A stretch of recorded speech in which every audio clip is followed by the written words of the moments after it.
na naman kayo sa inyong kapwa Pilipino.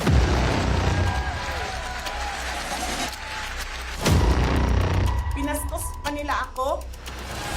Of detention and the basis of detention. And that's the smoking gun ng proceeds of the illegal. You're a law enforcement, the highest law enforcement official being head of PNP.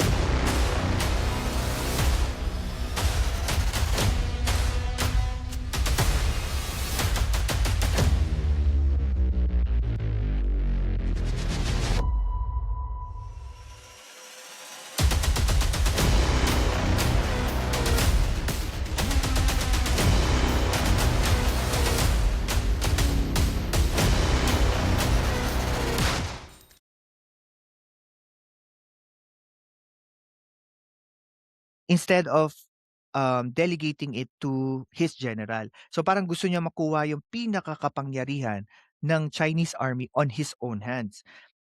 Kaso nga lang, ang nagiging problema because of this selfish na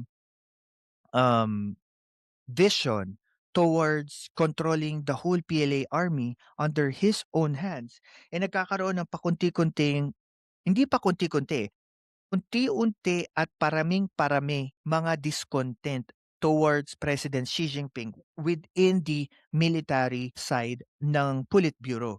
Kasi 'di ba sa government kasi ng China, sa CCP, meron kasi yung mga ating military group and the non-military group. And ang sinasabi dito sa report, the non-military group, yung parang discontent doon sa gusto slide. Sana may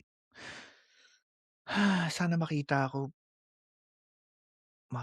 niyo po ito. Okay. Dali lang po, share. Ayun. Ano ba ito? Okay. Ang po dito is si President Xi Jinping as the chairman at si Zhang Shengmin na miyembro at general doon sa CCP government. Kita niyo po dito, other people were expelled, removed, or under investigation. At ang sabi nga dito that this is the most powerful generals sa loob ng military ng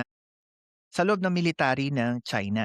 At kung makikita nyo dito, almost lima sa pinakamakapangyarihan at pinakamaimpluwensyang general sa kasalukuyang ranggo sa PLA at saka sa Politburo, makikita nyo po dito, talagang nawala. At nawala, in short, nawala sa posisyon or under investigation.